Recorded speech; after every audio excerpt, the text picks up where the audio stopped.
At my daughter's wedding, my mother-in-law declared, this event should be about me, not her. My daughter smiled and said, then you'll love this surprise. My mother-in-law turned pale when the wedding planner announced. I never thought my daughter's wedding would turn into a showdown, but looking back, I should have known. My mother-in-law, Margaret, had always been the kind of woman who believed the world revolved around her. She wasn't just self-centered, she was entitled. Every holiday had to be about her. Every birthday, every major event in our family somehow had to cater to her whims. And if she wasn't the center of attention, you could be sure she'd make a scene until she was. So when my daughter, Sophie, announced her engagement to Daniel, I knew, deep down, that Margaret was going to find a way to make it about herself. I just didn't expect how far she'd go. It started small. Margaret wanted to have a say in the wedding venue. A big, traditional church wedding is what you need, she told Sophie. Not some outdoor nonsense. It should be dignified. Sophie and Daniel, being the patient and kind people they are, thanked her for the suggestion but told her they had their heart set on an outdoor wedding in Napa Valley. A beautiful vineyard, perfect weather, the golden sunset, it was their dream. Margaret was furious. She called me, ranting about how Sophie was being selfish. Doesn't she care about what the family wants, she hissed. You mean what you want? I replied, already exhausted. But that was just the beginning. The dress disaster a few months before the wedding, Margaret insisted on taking Sophie dress shopping. I warned Sophie, but she said, it's just shopping, Mom. What's the worst that can happen? I should have known. Margaret dragged Sophie to her preferred bridal boutique, a place known for extravagant, over-the-top dresses, the kind that looked more suited for a royal coronation than a wedding. She'll be paying, right? Sophie whispered to me before we walked in. I shook my head. Oh, sweetheart. You know she won't. Margaret pulled out dress after dress, all insanely expensive, all completely different from what Sophie wanted. Sophie, being polite, tried a few on but eventually picked a simple, elegant A-line gown. It was beautiful, classic, and perfect. Margaret's face twisted in disgust. That's it? That's the dress? It's so plain. I love it, Sophie said, holding her ground. Margaret scoffed. Fine. But I'm getting my dress now. And, oh, she did. She picked a floor-length, white, beaded gown that looked suspiciously like a wedding dress. Margaret, that's white, I pointed out. She smiled, smug. So? It's my color. Sophie clenched her jaw but didn't say a word. I could see her anger simmering, but she let it go. I wish I could say that was the worst of it, but Margaret was just getting started. The rehearsal dinner meltdown the night before the wedding, we had a beautiful rehearsal dinner at a cozy little restaurant. It was supposed to be intimate, just close family and friends. But Margaret? Oh, she invited her own guests, people Sophie didn't even know. This is a family event, she announced, seating herself at the head of the table as if she were the bride. The whole dinner, she made little jabs at Sophie. You know, when I got married, I had twice the guests. It was the event of the year. Sophie ignored her, but I saw the hurt in her eyes. Then came the final straw. Margaret raised her glass, tapping it for attention. I just want to say how grateful I am for this wedding, she began. After all, it's a celebration of family, and I am the matriarch of this family. Really, this event should be about me, not just the bride. The room fell dead silent. I felt my stomach drop. Daniel squeezed Sophie's hand under the table. Sophie, however, smiled. A slow, knowing smile. Oh, Grandma, she said sweetly, then you're going to love this surprise. Margaret frowned, suspicious. What surprise? Sophie simply sipped her wine and glanced at the wedding planner, who was smirking at the end of the table. The next day, at the wedding, everything changed. Margaret, wearing her white gown, strutted in like she was royalty. She barely acknowledged Sophie, but she beamed as guests complimented her dress. Then, the wedding planner took the microphone. Before we begin, she announced, we have a special moment to share, dedicated to someone who really wanted the spotlight today. Margaret's smug smile faltered. That's when it started. A slideshow appeared on the massive screen behind us. Picture after picture of Margaret, from her own wedding. Her in her white dress, her wedding cake, her moment. Then, the slideshow shifted, to emails and text messages she had sent over the past few months. Screenshots of her demanding to change the venue. Complaining about Sophie's dress. Telling people this wedding was about her. Gasps rippled through the crowd. People whispered, some even laughed. Margaret turned pale. Since this wedding means so much to you, Margaret, the wedding planner said, barely holding back a smirk, we wanted to take a moment to honor your big day, too. Silence. Then, someone clapped. Another person joined in. Soon, the entire room was applauding. Margaret looked mortified. And that was before the real revenge had even begun. Margaret sat frozen, her face drained of all color. The applause felt like a hammer pounding against her ego. For the first time in years, she was speechless. I watched as her fingers clenched the edge of the table, her knuckles turning white. She turned to me, eyes burning with fury. You knew about this, didn't you? She hissed under her breath. I sipped my champagne, keeping my expression neutral. I had no idea, Margaret. But it's nice to see you getting the attention you wanted. Sophie, standing at the front of the room, raised her glass. To my wonderful grandmother, who taught me a valuable lesson, sometimes, the best way to deal with selfish people is to give them exactly what they ask for. Laughter rippled through the crowd. Margaret shot up from her chair, her face twisted with rage. How dare you embarrass me like this? At my own granddaughter's wedding? Sophie didn't flinch. She simply smiled. Oh, Grandma, I thought this wedding was supposed to be about you. Aren't you happy? The tension in the room was thick. Some guests avoided eye contact, pretending to sip their drinks. Others, especially those who had known Margaret for years, were barely holding back their amusement. Margaret grabbed her purse, her movements sharp. This is disrespectful, she spat. I raised you better than this. Sophie tilted her head. Funny. I thought my parents raised me. The room went dead silent. Margaret's mouth opened, then closed. She turned to my husband, David, her own son. You're going to allow this? She demanded. David leaned back in his chair, exhaling slowly. Mom, maybe it's time you learned that not everything has to be about you. Margaret's breath hitched. For a second, just a second, I saw something rare in her, shock. Like she had never even considered the possibility that her own son wouldn't take her side. Then, just as quickly, her face hardened. Fine, she snapped. Enjoy your little show. And with that, she stormed out. But the night wasn't over yet. The real revenge begins after the slideshow. The wedding carried on, and honestly, it was beautiful. Sophie and Daniel exchanged vows under the warm glow of the sunset, and for the first time in months, everything felt right.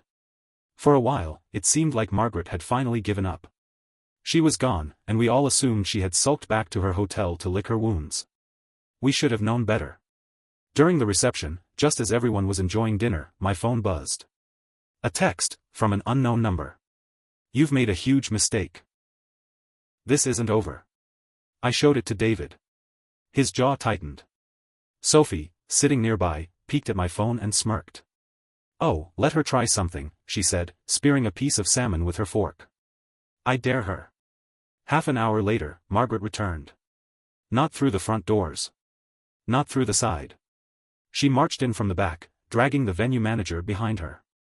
I need to shut this event down, she announced, loud enough for everyone to hear. There's been a violation. The music cut off. The entire room turned to her. The venue manager, an older man in a suit, looked beyond uncomfortable.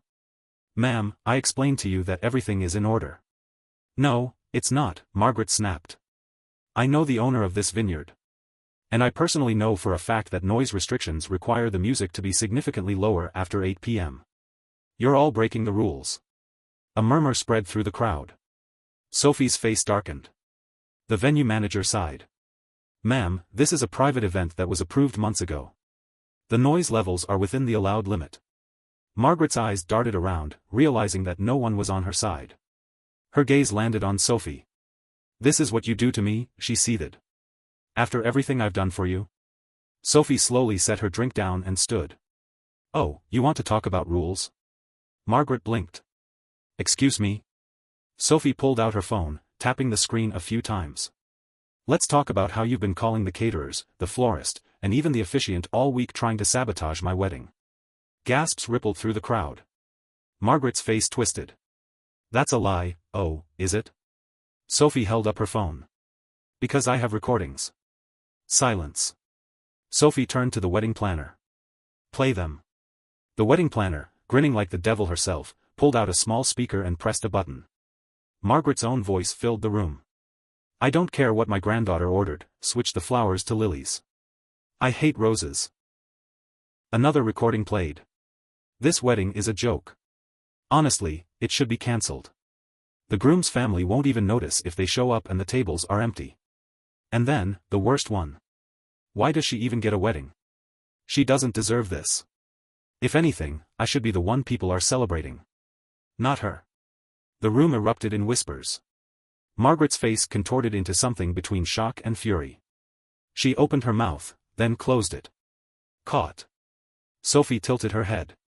Tell me again how you support me, Grandma. Margaret couldn't. The groom's mother, who had been quiet all night, suddenly stood. So you're the reason the catering was a mess yesterday. She turned to Daniel. You told me there were problems with the delivery. That was her? Daniel nodded, his jaw tight. Margaret spun toward me. You're just going to let her do this to me, she hissed. I raised my glass. Margaret, sweetheart, you did this to yourself. A few guests laughed.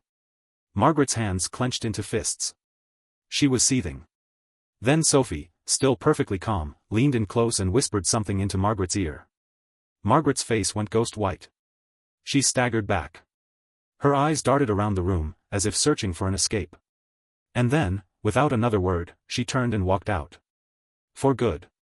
Sophie dusted off her hands and sat back down. David let out a slow breath. What the hell did you just tell her? Sophie just smiled. Oh, nothing. Just a little family secret she wouldn't want getting out. And with that, the party continued. Margaret had finally lost. But something told me, this wasn't the last we'd hear from her. After Margaret stormed out, the tension in the room finally lifted. The music started up again, and people slowly returned to enjoying themselves. It was as if a dark cloud had passed, leaving behind a perfect evening. Sophie and Daniel shared their first dance, guests clapped, and for the first time in months, everything felt peaceful. I let out a deep breath, thinking, maybe, just maybe, this is finally over.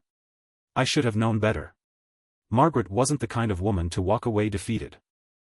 I had no idea that while we were dancing and drinking and celebrating, she was already planning her next move. The reception crashers about an hour after Margaret left, everything seemed normal, until the police showed up. 2 uniformed officers walked in, scanning the room. Guests froze mid-conversation, forks paused halfway to their mouths. The DJ lowered the music as whispers rippled across the crowd. Sophie shot me a look. Oh, you've got to be kidding me. One of the officers cleared his throat. We received a complaint about a disturbance and a possible altercation at this venue. A complaint? An altercation? It took all of 3 seconds to figure out who was behind this. Daniel stepped forward, keeping his voice calm. Officers, this is a private wedding reception. There's no disturbance here. The second officer glanced around, clearly seeing the fancy decor, the seated guests, the full plates of food. It does seem pretty normal. Sophie folded her arms. Would you mind sharing who made this complaint? The officers exchanged a look. Then the first one sighed. A woman named Margaret called, claiming there was a fight, excessive noise, and that she had been physically removed from the event against her will. Sophie burst out laughing. Physically removed? Oh, that's rich. I stepped forward. Officers, that woman left of her own free will. No one touched her. But I would like to report her for attempting to sabotage this wedding multiple times tonight. The officers looked at each other again. The second one sighed. We did get a second call not long after hers, from the venue manager. He said the same thing, that she left on her own. The first officer nodded. All right, folks. Looks like this was just a false report. Sorry for the interruption. As they turned to leave, Sophie called out, oh, and if she calls again, tell her she's not invited back. Laughter and applause filled the room. Crisis averted. Or so we thought. The will-reading bombshell. After the wedding, life went back to normal, for a while. Margaret kept her distance. No dramatic phone calls, no emails, no sudden visits. It was almost eerie. Then, 6 months later, everything blew up again. David's uncle, Margaret's older brother, passed away. He had been a quiet, kind man who had always stayed out of the family drama. His passing was unexpected, and when the time came for the will reading, David and I attended to support his cousins. Margaret, of course, was there too, sitting front and center like she owned the place. The lawyer, a no-nonsense man in his 60s, went through the will, listing off assets, donations, and inheritances. Nothing surprising, until the very end. And finally, the lawyer said, adjusting his glasses, we have a personal letter from the deceased, addressed to Margaret. Margaret perked up, clearly expecting some kind of grand inheritance. The lawyer cleared his throat and read aloud, Margaret, if you're hearing this, I want you to know something. I watched you for years, how you treated your family, how you hurt people just to make yourself feel important. And I decided a long time ago that I wouldn't let my legacy be tainted by someone like you. The room went silent. You always thought you were the smartest person in the room. That no one saw through you. But I did. And I'm making sure you don't get a single cent of my estate. A gasp rippled through the crowd. Margaret's jaw dropped. That can't be right, she sputtered. That's a mistake. The lawyer, completely unfazed, continued. Instead, your portion has been donated to a charity for young women pursuing education, the same type of women you've always tried to tear down. Margaret's face, I will never forget it. Pure rage. But there was nothing she could do. The will was final. And just like that, Margaret, for the first time in her life, had lost, publicly, permanently, and in a way she could never undo. Margaret's final act, you'd think that would be the end of it. That she would just accept her losses and finally leave us all alone. But Margaret wasn't the type to accept anything. 2 weeks later, a letter arrived at our house. Handwritten, elegant cursive, sealed with wax, so dramatic. David hesitated before opening it. Do I even want to read this? Sophie, who had stopped by for dinner, grabbed it. Oh, I definitely do. She unfolded the letter, skimmed the first few lines, and let out a short, humorless laugh. Well, you've got to admire her commitment to being the worst. I snatched it from her hands. The letter read, I hope you all enjoy your little victory. But know this family is nothing without me. You may think you've won, but you'll see. One day, you'll need me. And when that day comes, I won't be there. Sophie rolled her eyes. As if we've ever needed her. David shook his head. She's never going to stop, is she? I sighed, tossing the letter in the trash. Maybe not. But you know what? For the first time in years, she has no control over anything. And that was something Margaret could never stand. Her worst punishment wasn't being humiliated at the wedding.